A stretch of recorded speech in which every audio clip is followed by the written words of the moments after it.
Flash is the newest movie in the DCEU, one of the last movies we're getting in the DCEU before we go into James Gunn's DC universe, and as far as I know, the first and only standalone Flash movie we've gotten. I could be wrong on that, but to my knowledge, I believe it's the only one. In this movie, Barry Allen travels back in time to prevent his mother's murder and in turn save his father from being accused of his mother's murder. All looks like it goes all well and dandy until the Flash realizes that he has caused a change in the universe. The universe he's gone back to is not quite the same as he thought it was. Now a lot of crazy shit's going down that could mean the end to not just his universe, but to the entire timeline of existence that he has once been a part of. Now he's gonna team up with some very unlikely allies in order to stop it. This was one of those movies that was gradually gaining a lot of buzz leading up to its release. A lot of people who saw it in early screenings and in test screenings really hyped this movie up. I mean, you heard in some early test screenings, people were saying like this movie was on the same level as Nolan's Batman trilogy. A lot of critics who saw early screenings of it, Tom Cruise even said, this is one of the best superhero movies ever made. I mean, when I say the hype was real behind this movie, the hype was absolutely fucking real. So as a result of that, the closer and closer we got to this movie, the more and more excited I became for it. And now that I finally seen it, is The Flash a good movie? For my money, yes. But it does have some give and take. So first of all, let's start with this right now. Ezra Miller. Controversy aside, and there is a lot of it surrounding Ezra Miller, but Ezra Miller does a great job as Barry Allen. And in this movie, where I give Ezra Miller's portrayal of the Flash a lot of credit, is Ezra Miller had to portray two versions of Barry Allen.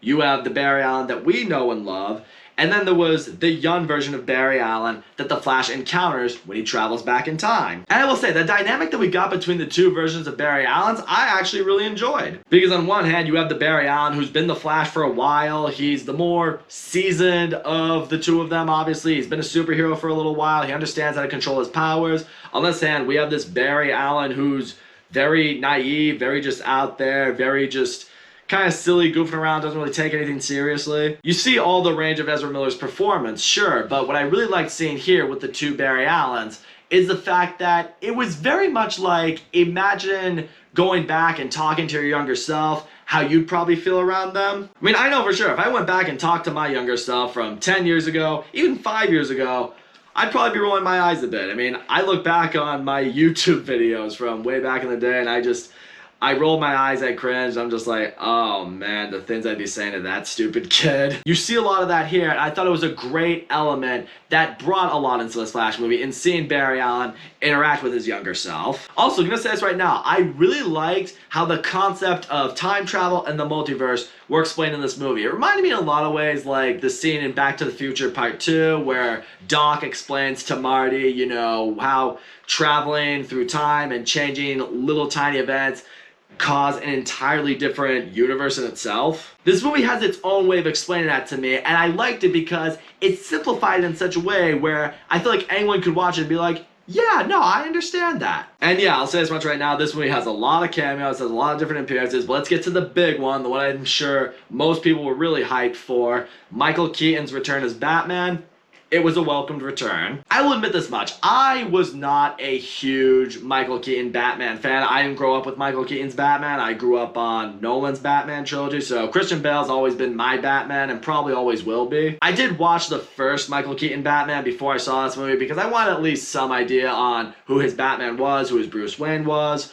But, you know, I wasn't in love with that movie because I just didn't grow up with that movie. So I will say that much for you. If you are a Michael Keaton Batman fanatic, him being in this movie is going to completely make your life. If you're like me, though, and you didn't really grow up with Michael Keaton's Batman, you may not feel as much of a fulfillment in seeing him on screen. But regardless, I really liked his dynamic with the Flash. I really liked seeing him as this kind of seasoned, older Batman that's been out of it for a while, but he's still got all his stuff. And I will say, seeing him suit up, seeing him with all this stuff, it was cool. Getting to other elements in this movie, the action in this movie is fun, particularly when you see the two Flashes use their powers, you know, against one another or in tandem with one another.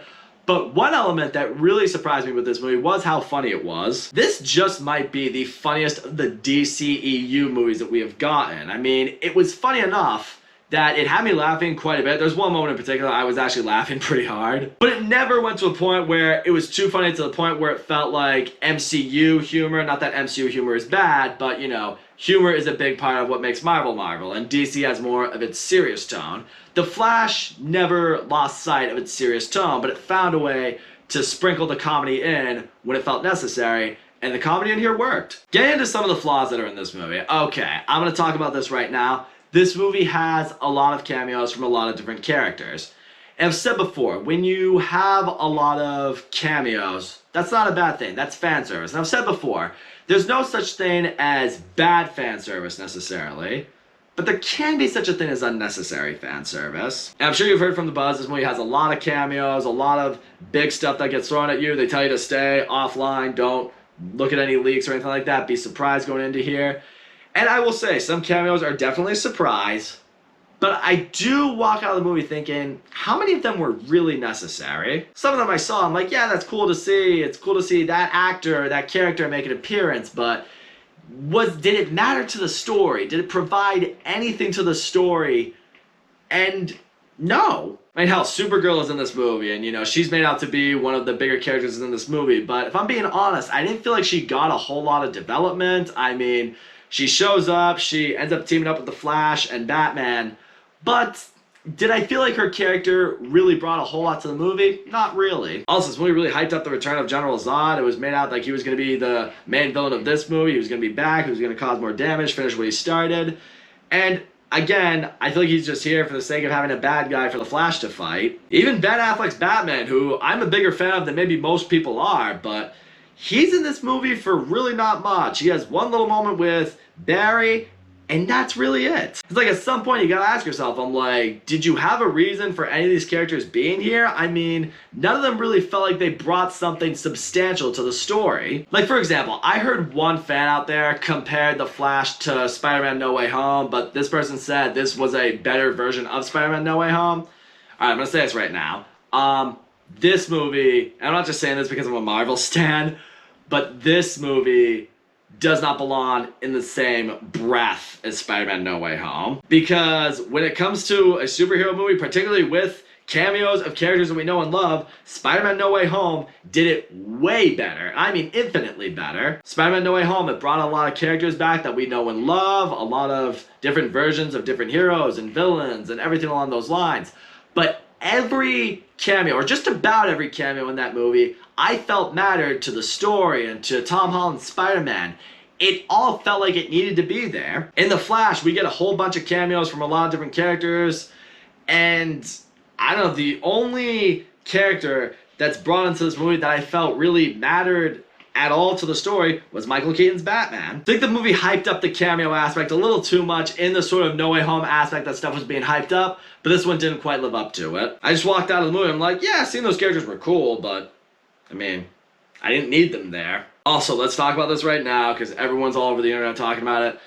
I'll just say, the visual effects in this movie are not great. I mean, there are moments when the Flash is going through the Speed Force and traveling through time, and you're seeing him kind of like go through different periods in time or different multiverses or whatever it might be, and stuff looks, honestly, it looks pretty bad. There's one moment in particular, I'm looking at the Flash as he's in the Speed Force, and he looks like he is straight out of a video game. I mean, the CGI was just that bad. Andy Muschietti, the director, has tried to defend the poor visual effects and saying like, well, he's traveling through the Speed Force, so you know, time and space is like, you know, making his body appear a certain way because, you know, he's moving through different spectrums. I mean, I kind of get what you're trying to say, but I saw the Snyder Cut and I saw the Flash go back in time to save the entire world, and visually, that looked phenomenal. So I have a very hard time believing that, in this case, it's okay to have bad visual effects when the last time I saw him do it, visually it looked great. However, before I sound like I'm completely tearing this movie apart,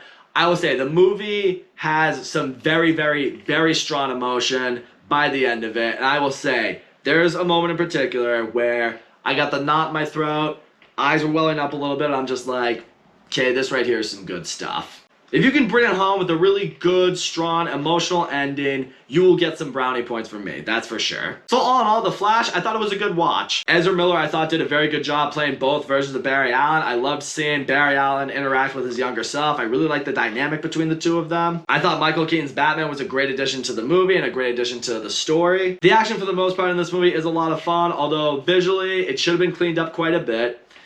Especially in the time traveling, that's for sure. The movie had some really funny moments. It also had some very strong emotional moments. The movie has a lot of cameos from a lot of characters, but did all of them matter? Not particularly as much, and there are some characters that are in this movie that I feel like should have gotten fleshed out more, should have gotten more screen time, should have been more of a part of the story. I will also say this movie was way overhyped. I mean, tell you right now, for my money, it shouldn't be anyway in the same league, class, or sense as Nolan's Batman trilogy, or Spider-Man No Way Home for that matter. I mean, everyone's entitled to their opinion, but that fan that said this was better than No Way Home, you need to get out of Bananaville, buddy. But in the end, although this movie was overhyped, I could still walk out of The Flash saying I had a really good time with it. So that's all I gotta say, guys. Thank you so much for watching my video, and as always, don't forget to leave a comment, like, subscribe, and I will see you all next time.